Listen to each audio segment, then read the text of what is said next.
সকলোলৈকে নমস্কাৰ জনাইছোঁ। আজি আমি এইটো ভিডিঅ'ত যৌন প্ৰজননৰ বিষয়ে কিছু কথা আলোচনা কৰিম। আমি আগতেই গম পাইছোঁ যে যৌন প্ৰজননত প্ৰত্যেকজনে দুটা ব্যক্তি জড়িত হৈ থাকে, অৰ্থাৎ স্ত্ৰী আৰু পুং ব্যক্তি জড়িত হৈ থাকে। আৰু ইয়াৰ ক্ষেত্ৰত কি হয়, কিছুমান প্ৰজনক কোষ অৰ্থাৎ জনন কোষৰ সৃষ্টি হয়। এই জনন কোষবিলাক কি হয়, এগুণ সংখ্যক ক্ৰমজম বিশিষ্ট হয়। আৰু এই এগুণ সংখ্যক ক্ৰমজম বিশিষ্ট জনন কোষবিলাক মিলন হয়, অৰ্থাৎ এই মিলন হ'লে কি হ'ব, যোজন কোষৰ সৃষ্টি হ'ব। আৰু এই প্ৰক্ৰিয়াটোক কোৱা হ'ব নিষেচন, অৰ্থাৎ যৌন প্ৰজননত নিষেচনৰ ফলত যোজন কোষৰ সৃষ্টি হয়। আৰু এই যোজন কোষৰ পৰা অৱশেষত একোটা নতুন জীৱৰ সৃষ্টি হ'ব পাৰে। আৰু যৌন প্ৰজনন অতি জটিল আৰু দীঘলীয়া প্ৰক্ৰিয়া। আৰু এই প্ৰজনন কি হয়, নিম্ন শ্ৰেণীৰ উদ্ভিদবিলাকৰ ক্ষেত্ৰত দেখা যায় যদিও সাধাৰণতে উচ্চ শ্ৰেণীৰ উদ্ভিদ আৰু প্ৰাণীবিলাকৰ ক্ষেত্ৰত দেখিবলৈ পোৱা যায়। আৰু কি হয়, আনুবংশিক দ্ৰব্যত বিভিন্ন ধৰণৰ বৈশিষ্ট্যৰ অৱকাশ দেখিবলৈ পোৱা যায় কাৰণে কি হয়, সতি খণ্ডটিৰ মাজতো ভিন্নতা দেখিবলৈ পোৱা যায়। এতিয়া উচ্চস্তৰীয় প্ৰাণীবোৰ পুং আৰু স্ত্ৰী দুটা ব্যক্তিত গঠিত হয়। আমি জানোৱেই উচ্চস্তৰীয় যিবিলাক প্ৰাণী থাকে সেইবিলাক সাধাৰণতে কি হয়, উভয়লিংগী নহয়, দুটা বেলেগ বেলেগ একলিংগী প্ৰাণী আমি দেখিবলৈ পাওঁ। কিন্তু উচ্চস্তৰীয় উদ্ভিদবোৰৰ একেজোপা উদ্ভিদেই পুং আৰু স্ত্ৰী জনন কোষ গঠন কৰিব পাৰে। যিবিলাক প্ৰজনক কোষ থাকে সেই কোষবিলাক কি হয়, একেজোপা উদ্ভিদেই দুই ধৰণৰ প্ৰজনন কোষ, মেল গেমেট আৰু ফিমেল গেমেট দুয়োটাই বনাব পাৰে। পুং ৰেণুৰ ভিতৰত পুং জনন কোষৰ গঠনক কোৱা হয় মাইক্ৰস্প'ৰজেনেচিছ, আৰু ডিম্বকৰ ভিতৰত স্ত্ৰী জনন কোষ গঠন প্ৰক্ৰিয়াক কোৱা হয় মেগাস্প'ৰজেনেচিছ। আৰু মাইক্ৰস্প'ৰজেনেচিছ আৰু মেগাস্প'ৰজেনেচিছ এই দুয়োটা প্ৰক্ৰিয়াকে কোৱা হয় প্ৰক্ৰিয়া। কিন্তু মানুহৰ ক্ষেত্ৰত পুং জনন গঠন প্ৰক্ৰিয়াক কোৱা হয় স্পাৰ্মেটজেনেচিছ, আৰু স্ত্ৰী জনন কোষৰ গঠন প্ৰক্ৰিয়াক কোৱা হয় ওজেনেচিছ।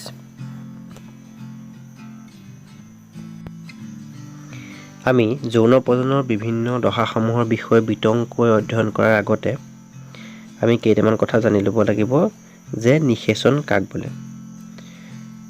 জনন কোষৰ মিলনৰ ফলত যোজন কোষ সৃষ্টি হোৱা প্ৰক্ৰিয়াকে কোৱা হয় নিষেচন। তেতিয়া দুটা প্ৰজনক অংগ বা গেমেটছ দুয়োটাতে কি হয়, ক্ৰমজমৰ সংখ্যা সদায় এগুণক থাকে।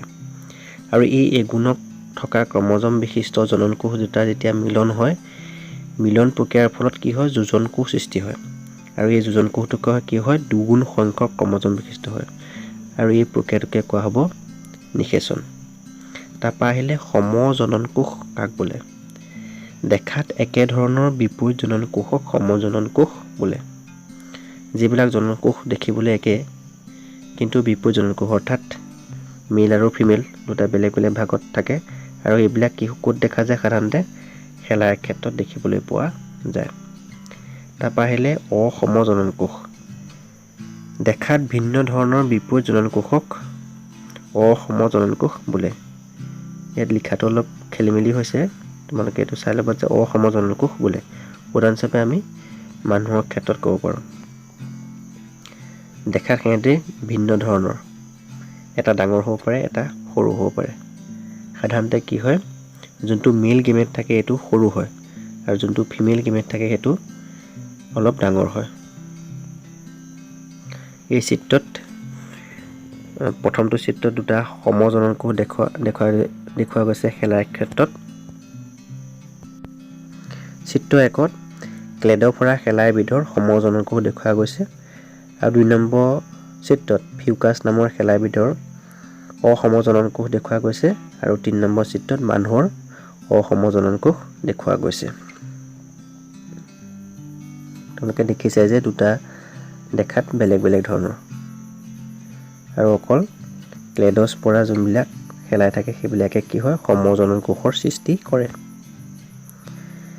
এতিয়া আমি যৌন প্ৰজননৰ বিভিন্ন দশাসমূহৰ বিষয়ে বিতংকৈ আলোচনা কৰাৰ আগতে আমি কিছুমান কথা জানি ল'ব লাগিব। এইকেইটা কথা আমি কি হৈছে, গেমেটছ কাক বোলে, জনন কোষ কাক বোলে, নিষেচন কাক বোলে, বা যোজন কোষ কাক বোলে, এইকেইটা কথা জানিব লাগিব। আমি গম পাইছোঁ যে দুটা ধৰণৰ প্ৰজনন অংগ, এটা কোৱা হয় কি কোৱা হয় মেল গেমেট, আনটো কোৱা হয় ফিমেল গেমেট। ইহঁত দুটাৰ কি হয় মিলনক কোৱা হয় নিষেচন বা ফাৰ্টিলাইজেশ্যন। এই ফাৰ্টিলাইজেশ্যনৰ ফলতে কি হ'ব যোজন কোষৰ সৃষ্টি হ'ব, যি কি দুগুণ সংখ্যক ক্ৰম'জম বিশিষ্ট হ'ব, আৰু এই যোজন কোষৰ পৰা লাহে লাহে ডেভেলপমেণ্ট হৈ এম্ব্ৰয় বা ভ্ৰূণৰ সৃষ্টি হ'ব। এই যোনটো যোজন কোষ থাকে, এই যোজন কোষ সৃষ্টিৰ আগৰ সময়ছোৱাক কোৱা হয় প্ৰি ফাৰ্টিলাইজেশ্যন ষ্টেজ বা প্ৰাক নিষেচন প্ৰক্ৰিয়া, আৰু যোজন কোষ গঠন হোৱাৰ পিছৰ ষ্টেজকেইটাক কোৱা হ'ব পোষ্ট ফাৰ্টিলাইজেশ্যন ষ্টেজ বা নিষেচনোত্তৰ কালৰ প্ৰক্ৰিয়া। তাৰপৰা আহিলে লিংগ বিভেদ। আমি উদ্ভিদ আৰু প্ৰাণীসমূহক লিংগৰ বিভাজন কৰি আমি কেনেদৰে ভাগ কৰিব পাৰোঁ তাৰ বিষয়ে ইয়াত কোৱা হৈছে। 1 নম্বৰ আহিলে আমি যদি উদ্ভিদৰ ক্ষেত্ৰত চাওঁ, আমি যদি ফুলক যদি আমি ভাবোঁ, ফুলক যদি আমি বিশেষভাৱে গুৰুত্ব দিওঁ, তেতিয়াহ'লে কি 1 নম্বৰ টাৰ্মটো আহিলে উভয়লিংগী ফুল। যেতিয়া একেপাহ ফুলে পুং আৰু স্ত্ৰী দুয়োবিধ প্ৰজনক অংশ বহন কৰে তাক কোৱা হয় উভয়লিংগী ফুল। আমি জানো যে ফুলপাহে হৈছে উদ্ভিদ এজোপাৰ প্ৰধান প্ৰজনক অংগ, আৰু এই প্ৰজনন অংশক কেইবাটাও চক্ৰ থাকে। এই চক্ৰ দুটাৰ ভিতৰত দুটা চক্ৰক আমি প্ৰজনক চক্ৰ বুলি জানো, প্ৰজনক অংশ বুলি জানো। সেই দুটা হৈছে কি পুং কেশৰ আৰু স্ত্ৰী কেশৰ। যেতিয়া এই ফুলপাহে পুং আৰু স্ত্ৰী কেশৰ দুয়োটাই থাকিব তাক কোৱা হ'ব কি উভয়লিংগী ফুল। উদাহৰণস্বৰূপে আমি এপাহ জবা ফুলৰ কথা ক'ব পাৰোঁ। 2 নম্বৰ আহিলে একলিংগী ফুল। যেতিয়া একেপাহ ফুলে পুং অথবা স্ত্ৰী যিকোনো এটা প্ৰজনন অংশ বহন কৰে তাক কোৱা হ'ব একলিংগী ফুল। যদিহে ফুলপাহত অকল পুং স্তবক থাকে বা অকল পুং কেশৰহে থাকে, যদিহে তাত কোনো স্ত্ৰী কেশৰ নাথাকে বা অকল স্ত্ৰী কেশৰহে থাকে বা পুং কেশৰ নাথাকে তাক কোৱা হ'ব কি একলিংগী ফুল। একলিংগী উদ্ভিদৰ পুং কেশৰযুক্ত ফুলক কোৱা হয় পুং কেশৰধাৰী পুষ্প, আৰু স্ত্ৰী কেশৰযুক্ত ফুলক কোৱা হ'ব গৰ্ভকেশৰী পুষ্প বা গৰ্ভকেশৰী ফুল। উদাহৰণস্বৰূপে আমি কি ক'ব পাৰোঁ একলিংগী ফুলৰ ক্ষেত্ৰত ক'ব পাৰোঁ যে অমিতা গছৰ ফুল। ইয়াত কিছুমান অমিতা গছৰ ফুলে কি হয় পুং কেশৰ বহন কৰে, আৰু আন কিছুমান ফুলে কি কৰে অকল স্ত্ৰী কেশৰহে বহন কৰে।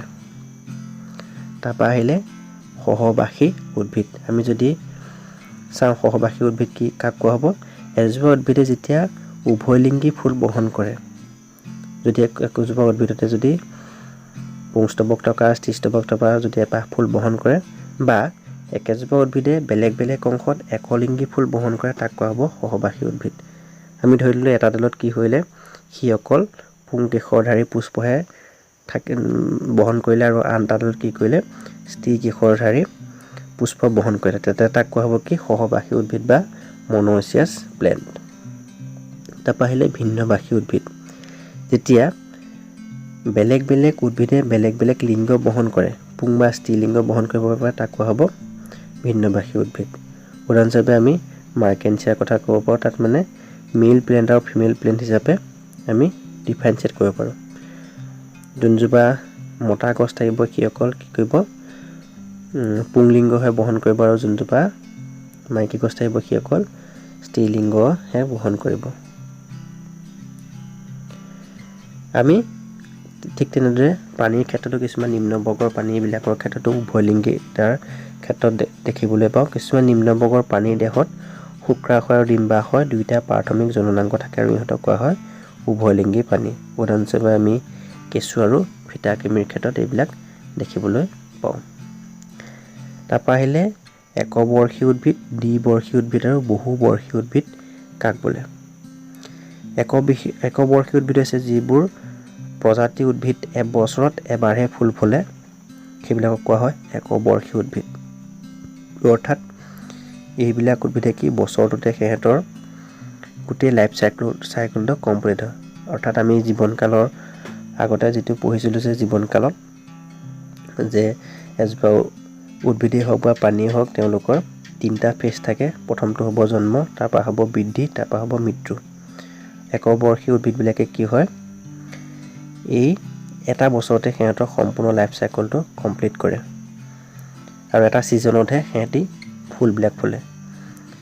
এইবিলাকক কোৱা হ'ব। যেনে উদাহৰণস্বৰূপে আমি ধান আৰু ঘেঁহুৰ কথা ক'ব পাৰোঁ। তাৰপৰা আহিলে দ্বিবৰ্ষী উদ্ভিদ বা বাইএনিয়েল প্লেণ্টছ। বাইএনিয়েল নহয়, বাইএনিয়েল প্লেণ্টছ। দুবছৰৰ অন্তত যিবিলাক ফুল ফুলে সেইবিলাকক কোৱা হ'ব দ্বিবৰ্ষী উদ্ভিদ। অৰ্থাৎ ইহঁতৰ প্ৰথম বৰ্ষত কি হয়, প্ৰাথমিক বৃদ্ধি হয়, অৰ্থাৎ ইহঁতৰ ডাল পাত বা শিপাৰ গঠন প্ৰথম বৰ্ষত হয়, আৰু ছেকেণ্ড বৰ্ষত কি হয়, সিহঁতৰ ফুল ফুলিব বা সিহঁতৰ কলি পেলাব আৰু বীজৰ গঠন হ'ব বা ফলৰ ডেভেলপমেণ্ট হ'ব, এইবিলাক হোৱা যায়। আৰু কিছুমান উদ্ভিদ কি হয়, বহুবৰ্ষী হিচাপে আমি চিনাক্ত কৰিব পাৰোঁ। আচলতে বহুবৰ্ষী উদ্ভিদবিলাকৰ দুটা ভাগেই আছে, এটা হ'ল একবৰ্ষী, আনটো হ'ল দ্বিবৰ্ষী। এইবিলাক কি হয়, বহু বছৰ ধৰি জীয়াই থাকিব পাৰে। উদাহৰণস্বৰূপে আমি ক'ব যে আম, কঁঠাল এইবিলাক উদ্ভিদ।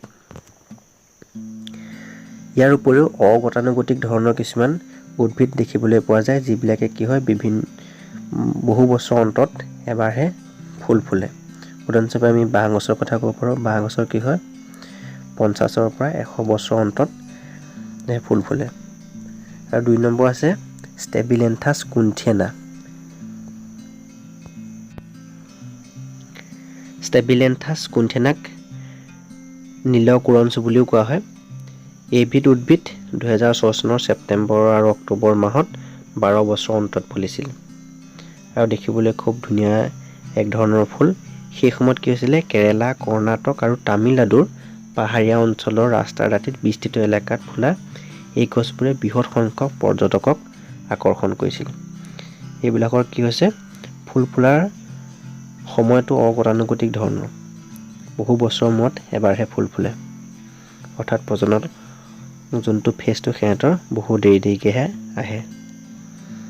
এইবিধেই হৈছে ষ্টেবিলেন্থাছ কুন্থিয়ানা নামৰ ফুলবিধ। ইয়াৰ চিত্ৰত দেখুৱাই দিয়া হৈছে। এইটো এটা চিত্ৰ, কিছুমান আনইউজুৱেল প্লেণ্টছৰ চিত্ৰ, অৰ্থাৎ ষ্টেবিলেন্থাছ কুন্থিয়ানা। সকলোলৈকে ধন্যবাদ জনালোঁ। আজিলৈ ইমানে। ইয়াৰ পিছৰটো ভিডিঅ'ত আমি বিতংকৈ উদ্ভিদৰ আৰু প্ৰাণীৰ যৌন প্ৰজননৰ বিভিন্ন স্তৰসমূহৰ বিষয়ে আলোচনা কৰিম।